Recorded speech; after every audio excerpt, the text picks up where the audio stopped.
Mesdames, Messieurs, peuple congolais, chers membres de la diaspora, vous savez qu'il n'y a jamais de fumée sans feu. Par ailleurs, une information circule actuellement dans les différentes officines de Denis Sassou Nguesso dégage sans condition. Comme quoi, le dictateur en série Denis Sassou Nguesso risque de chuter ou d'être chassé du pouvoir entre le 11 et le 30 avril prochain. Et pourquoi ce mois-là et cette période-là? Et pourquoi vendre la peau de l'ours avant de l'avoir abattu? Je recommence. Pourquoi ce mois d'avril-là? Pourquoi cette période-là? Et pourquoi annoncer alors qu'il est encore là au pouvoir? Je ne vois pas un chasseur annoncer au gibier que je suis là et qu'on va te tuer ou autre. Voilà. Donc, c'est ce que je vais essayer de vous répondre ou de nourrir le débat. Mesdames, Messieurs, peuple congolais, chers membres de la diaspora, d'abord, pourquoi ce mois d'avril? Il ne s'agit pas du poisson d'avril. Non, il ne s'agit pas d'un poisson d'avril. Certainement pas. En fait, à la différence du mois de mars, où Denis Sassou Nguesso a commis presque 2 tiers de ses crimes de sang, de contre l'humanité, des génocides et des masses, des crimes contre l'humanité dans ce pays, ça a été toujours au mois de mars. Vous savez que historiquement, c'est toujours au mois de mars que Sassou Nguesso a toujours été en force, plus virulent contre les Congolais. Et ça dure depuis 1970. Et vous le savez aussi qu'on nous informe que les trimestres les plus dangereux pour nous, peuple congolais, face à Sassou Nguesso, c'est souvent le premier trimestre. C'est-à-dire entre le janvier, février et mars. C'est là où Sassou a toujours préparé ses coups bas et coups tordus ou assassinés autres. Bon, dans le premier trimestre, nous avons le mois de janvier, février, mars. Mais là, depuis déjà 2022, et bon, on n'a pas eu quelque chose de spectaculaire, comme on en a eu en mars 2021 avec l'affaire Guy Brice Parfait Kolela, l'assassinat de Guy Brice Parfait Kolela. Là, 2022, mars 2022, il n'est pas passé grand-chose, puisqu'on a alerté que ça soit encore tué, autre, voilà. 2023, là, ça c'est pas encore terminé, il reste quelques jours. Et donc là, si c'est 2023, bon ben, quand même, quelque part, on n'a pas constaté quelque chose de crime vraiment de masse ou voilà. Donc, c'est les 2 seules dernières années que Sassou n'a pas encore agi, bon, parce qu'on a essayé un peu d'alerter. Bon, il n'a pas agi. Mais les Congolais, dans l'air conscient, dans la mémoire, on sait que bon, Sassou Nguesso, depuis 1970, c'est toujours au mois de mars que Sassou tue, en mars. Mais nous oublions aussi les trimestres. En fait, il y a une source qui nous informe que, en analysant les crimes de Sassou, ou le côté mystique de Sassou, soi-disant mystique, il s'agit bien sûr d'un individu qui a une personnalité antisociale et criminelle. Bon, donc, on dit souvent que, bon, ben, il n'y a que le premier trimestre, comme je vous ai dit, le mois de mars, de janvier, février, mars, mais également du mois d'août. C'est là où Sassou est en force. D'août, pourquoi? Bon, on nous signale que c'est le seul moment où il peut monter aux yeux du monde entier qu'il est l'homme fort force Afrique au Congo pendant les journées des 15 août. À chaque fois, quand il arrive le 15 août, c'est le seul moment au Congo où Sassou est en force. Et d'autres sources nous informaient que ne parlez jamais de Sassou Nguesso de transition politique. Et le mois qu'il déteste, c'est le mois de juin là. Quand on parle de transition politique, on parle du mois de juin, il déteste ça. Et donc, vous savez qu'il a une conscience, il a une mémoire. Donc, Denis Sassou Nguesso. Donc, observez vous-même, c'est le premier trimestre, Sassou est en force, et le mois d'août. Et le mois d'août, parce que il y a les fêtes de l'indépendance, et là, il montre aux yeux du monde qu'il est là. C'est le moment où il fait tous ses maquillages et tout qui pique là, à ses 85 ans, il se fait beau, il se fait tout. C'est le mois là qu'il est en force. Donc le mois d'août. Mais en dehors de ce trimestre-là et de ce mois d'août, les restes de l'année, c'est là où Sassou est en position de faiblesse, nous informent les réseaux, les officines. C'est-à-dire, quand vous prenez le mois d'avril, mai, juin, juillet, septembre, octobre, novembre, décembre, c'est là où Sassou Nguesso est en position de faiblesse. On dit que la chute de Sassou Nguesso va se passer dans ces mois-là, ou ces périodes-là. Pas en août, ni au mois de janvier, février, mars. Donc nous avions des marges de manœuvre là. C'est-à-dire le mois d'avril qui commence là, ça va être chaud pour Sassou. Donc il sait bien que tout peut arriver.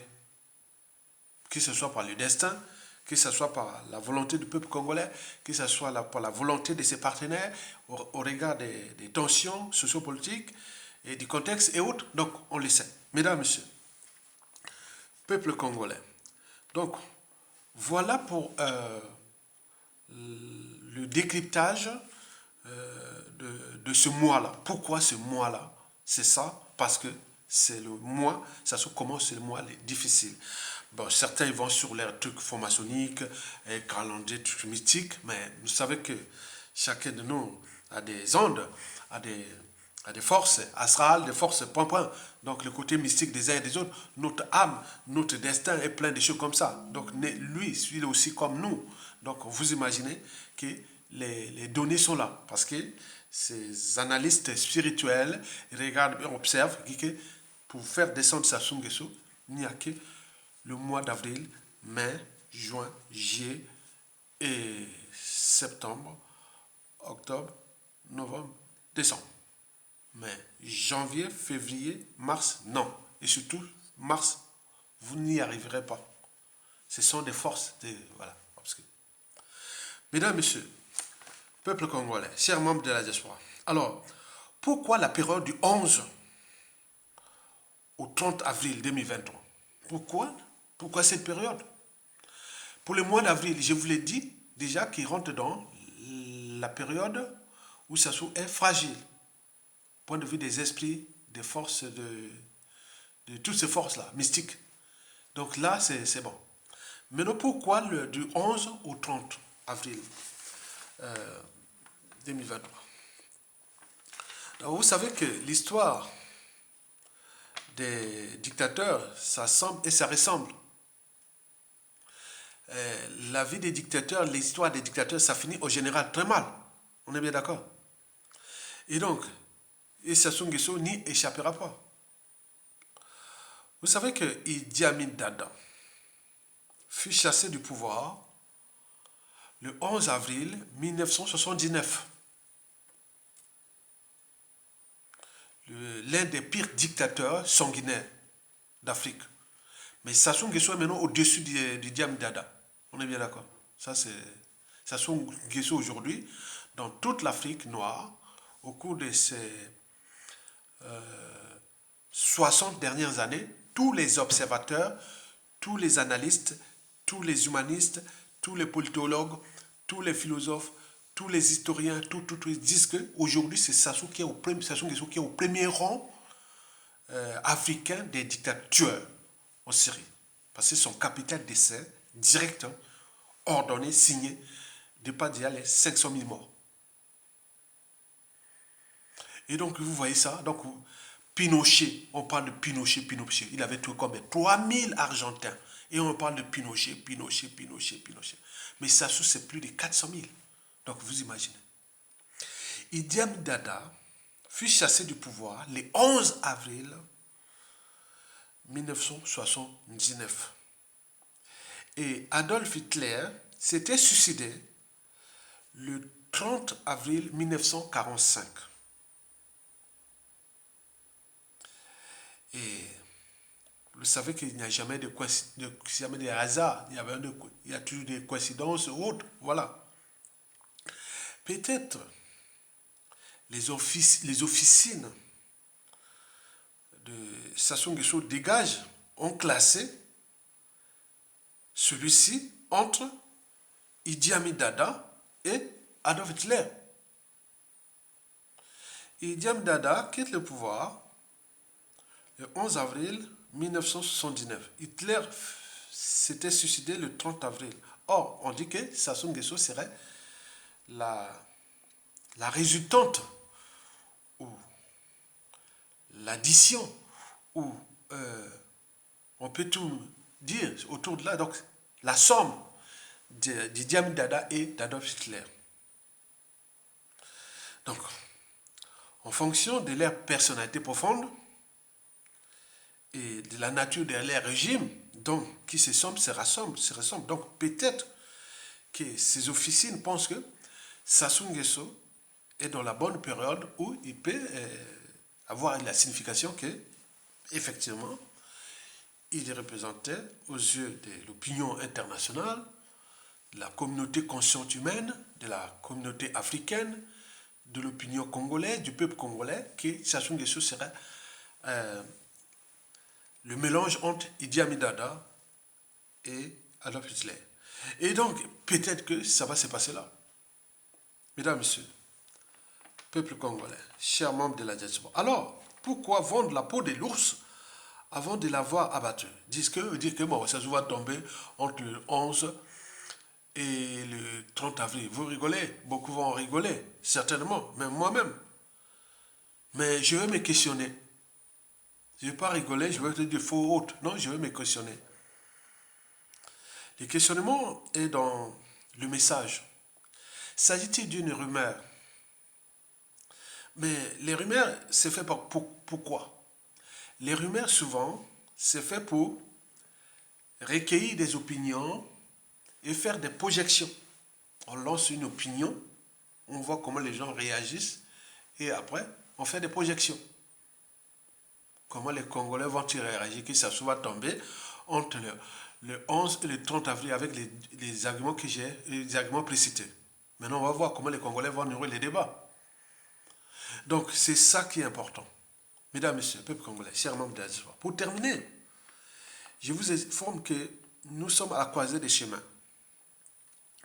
Où Denis Sassou Nguesso a ses 85 ans. Parce que quand vous voyez son physique et les images d'archives, c'est un monsieur qui avait l'âge, on voyait physiquement qu'il avait l'âge compris entre Marien Ngouabi et Yombi Opango. Yombi Opango était né en 1939, Marien Ngouabi en 1938.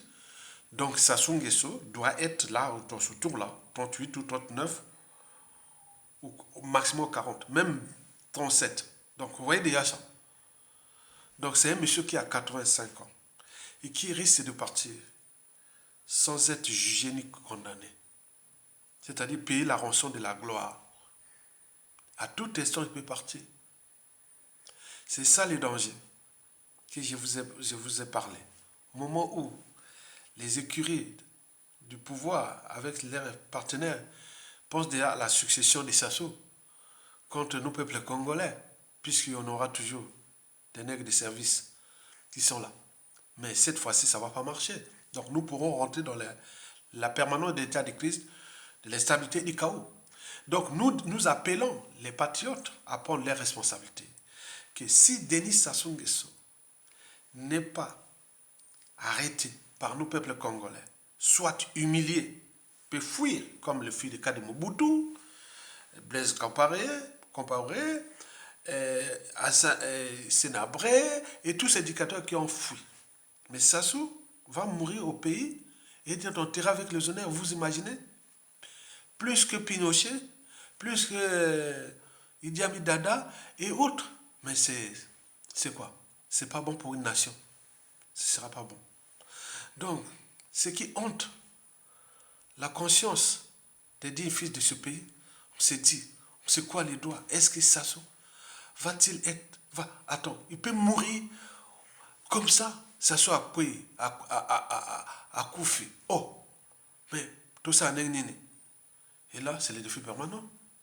Donc nous devons mettre ensemble pour sauver ce pays et sauver aussi le clan. De toute façon, ce sont des humains. Et sauver notre pays, sauver le bassin du Congo, l'Afrique centrale et l'Afrique. Il faut que ça se soit humilié, à défaut de les juger, puisque la France-Afrique ne laissera pas Sassou Nguesso juger, hein. On ne laissera pas nous Congolais envoyer Sassou Nguesso à la CPI. On n'a jamais trahi la France-Afrique. Il ne laissera pas Sassou Nguesso juger au Congo par une juridiction congolaise, certainement pas. Sauf si et seulement si nous on prend les responsabilités bien avant. On peut le capturer et faire juger. Mais à défaut, la faute n'a pas de chance. Il est venu piétiner, tuer tout le monde là. Il va partir comme ça. Et laisser les défis permanents. C'est ça qui fait peur à tout le monde. Parce qu'il y aura un tordu. Il y aura un salaud.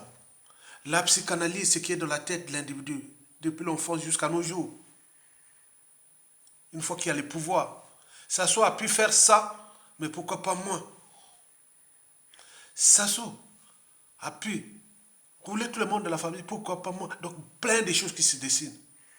Donc nous devons penser à l'avenir, parce que les couteaux sont tirés. Nous sommes assis sur une bombe à fragmentation ou un volcan explosif et choses comme ça. Et donc il faut en tenir compte. Quand les mots, les injures, les menaces et tout compagnie ne suffisent plus, que le danger est proche. Vous avez vu les sécessionnistes, les gens qui râlaient, tout ça. Mais ça parle au moment qu'ils repèrent les moyens de l'État. Et là, vous voyez que le danger est là. Donc nous devons faire tout pour sauver ce pays et sauver toutes les tribus, sauver toute la dignité du Congo, la liberté haute. Ça se doit se sacrifier, comme disait Marine Ngouabi. Quand le pays est sale et manque de tout, tu ne peux que le sacrifier avec ton propre sang. Marine Ngouabi l'a fait, ça se l'a fait. Mais lui, après avoir tué tout le monde, imaginez-vous, même si vous avez un petit niveau de conscience, mais quand vous passez dans le monde, l'enjeu de la respectabilité interraciale, là on dit les Noirs sont humiliés dans le monde arabe, ils sont humiliés sur les Blancs. Mais non, c'est là, ça commence déjà là. Il faut que ça se dégage, nous montrons que nous sommes un peuple. Nous sommes des gens qui ont au moins un cerveau, une âme et une conscience, c'est-à-dire nous sommes des humains. On n'est pas des sujets, des indigènes, esclaves ou de bétail humain. Donc l'enjeu est là. L'enjeu de dégager Sassou Nguesso, ça devient affaire d'État. Affaire d'État. Et si vous ne prenez pas conscience de nos signaux d'alerte, quelqu'un qui est venu briser de tout le monde dans ce pays depuis le 23 mars 1970 avec Kinganga, en passant par le mouvement M22 de Diawara et sa bande, l'assassinat du commandant Marine Ngouabi avec celui de Kandina Mibiaenda et du président Massama Deba. Mais n'oublions pas la bande des assassinats des intellectuels. Oh là là là, ils l'ont tué en 1978. Et donc ces choses-là que nous étions petits, au collège, on écoutait ces trucs-là, on en parlait. Vous imaginez, en 78, j'étais au collège, à Makwa là-bas, on en parlait sur la radio. Oh mon Dieu, qu'est-ce qui se passe là-bas? Donc vous voyez même l'assassinat de Marine Ngouabi et de tout ça, il n'y a pas eu de réaction, même si là, à Congo, à Bobi, Marine Ngouabi. Mais nous, à Makwa, à Kouyou, tout ça, on n'avait rien. Moi, je vis, on était là comme si on voyait que c'est l'air à faire, on ne sait pas.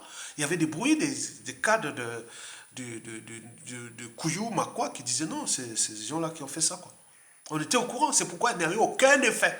Il n'y avait aucun effet. Il n'y avait aucun effet. Déjà pour la ville de Makwa, parce que les machonistes, Yulu qui l'avait envoyé, ils sont beaucoup à Makwa. Ils ont été à Makwa, ils sont beaucoup de Makwa, ils sont aussi beaucoup de machonistes. Ils sont là à Makwa, on était là, mélanger tout ça. Mais vous voyez déjà ça, il faut voir, c'est le futur, c'est tout le monde le passé, le présent qu'on ignore. Donc nous devons mettre tout pour les dégager. Vous voyez toutes les années 1980, avec ces assassinats congolais et tout ça, mais rouler tout le monde dans la merde, dans les crimes. Après, il y avait les coups d'État. Et jusqu'à présent, un seul individu. Et nous sommes là comme les moutons en train de constater et se fier sur les rumeurs. Les rumeurs sont faites pour faire des projections, et recueillir d'abord les opinions et faire des projections.